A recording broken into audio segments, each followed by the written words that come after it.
सभी को राधे राधे। कान्हा जी की छठी आ गई है। आपके घर में भी बाल गोपाल कान्हा जी विराजित हुए होंगे, तो जिसके लिए आपको छठी ज़रूर मनानी चाहिए, क्योंकि साल भर में एक ही बार कान्हा जी की छठी आती है। तो यह अपने आप में ही बहुत महत्वपूर्ण है। और जन्माष्टमी पर आप सब ने पूजा पाठ, मंत्र जाप, माला जाप आदि ज़रूर किया होगा। तो आपके सब काम सिद्ध हों, यही मैं आपसे प्रार्थना करती हूँ। और बाल गोपाल जी की छठी किए बिना जन्माष्टमी का व्रत पूरा नहीं माना जाता।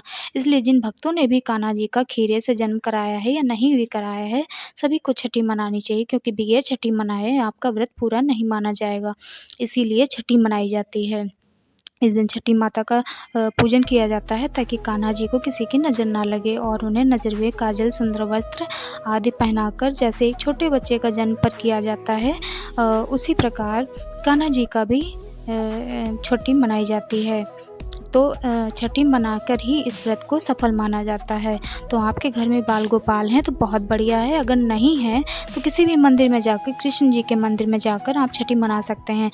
सबसे पहले इस बार छठी जो पड़ रही है वो गुरुवार को हो रही है, तो इससे इससे बढ़िया और कोई बात ही नहीं हो सकती। वो अपने आप में ही सर्वश्रेष्ठ है, क्योंकि श्री नारायण जी की तिथि है, और गुरु ग्रह देखा जाता है। पति बच्चों की लंबी आयु और सौभाग्य और संतान की मजबूती के लिए इन कार्य को ज़रूर करें।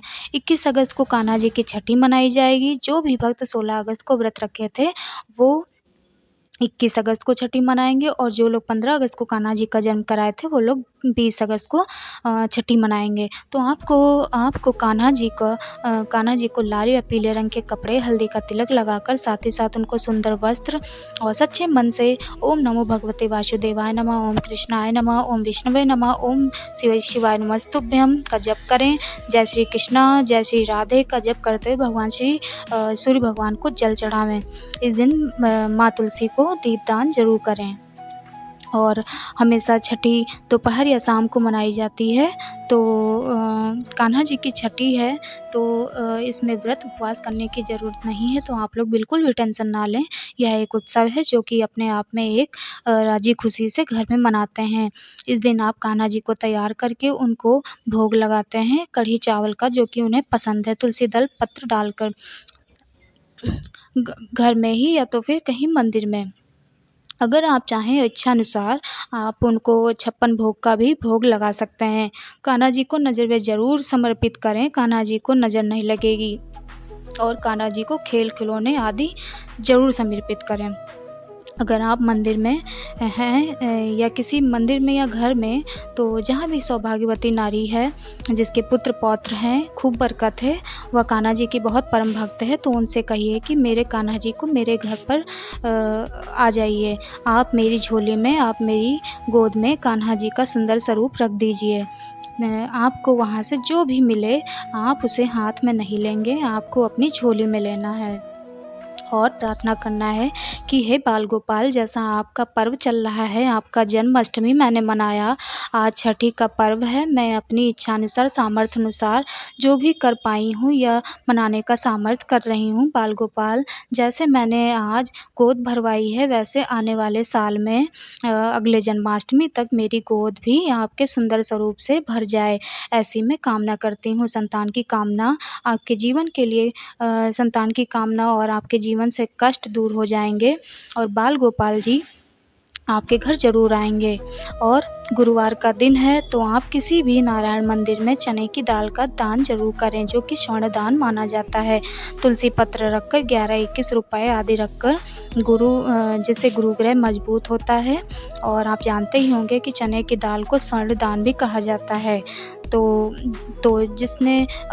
जो भी चने की दाल का स्वर्ण दान करिएगा ज़रूर। और गुरुवार का व्रत रखती हैं तो केला बिल्कुल ना खाएँ, क्योंकि ये अशुभ माना जाता है। तो इस प्रकार से कान्हा जी की छठी आपको मनानी है, और अपने भाग्य को प्रबल बनाना है। और अगर आप हार रहे हैं, दुःख पा रहे हैं, तो कान्हा जी की मूर्ति को जो इस कलयुग में अपने बच्चे की तरह पालेगा, तो कान्हा जी ने स्वयं कहा है कि मैं साक्षात उसके घर पर बाल गोपाल बनकर आऊँगा, और उसे कान्हा जी ने अपने समस्त भक्तों को ऐसा वरदान दिया है।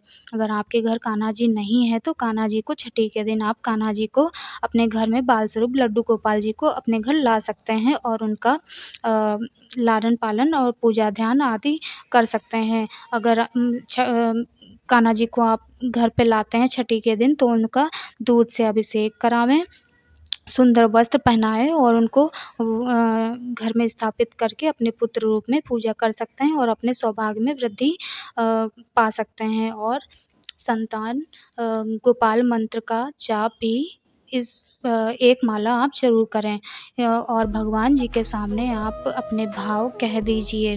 दुनिया के सामने कहने से कुछ नहीं होगा, आप अपने भाव को अपने भगवान जी के सामने, महादेव जी के सामने, कान्हा जी के सामने आपका जो भी भाव है आप रो दीजिए, जो भी कहना है उनसे कहिए। क्योंकि भगवान जी आपके सारे दुःख सब कुछ सुनते हैं और भगवान जी आपके दुःख को दूर ज़रूर करेंगे और इस सौभाग्य आपको प्रदान करेंगे और आप अपने भाग्य को प्रबल बनाएँगे और इस प्रकार से आप कान्हा जी की छठी मनाएँगे। कान्हा जी को कढ़ी चावल का भोग लगाएँगे तुलसी दल पत्र डाल के और उनको सुंदर स्वच्छ वस्त्र और नहला-धुला के अच्छे से उनका पूजन करेंगे और अपने भाग्य को प्रबल बनाएँगे। तो इसी के साथ ही जय श्री राधे, जय श्री कृष्ण।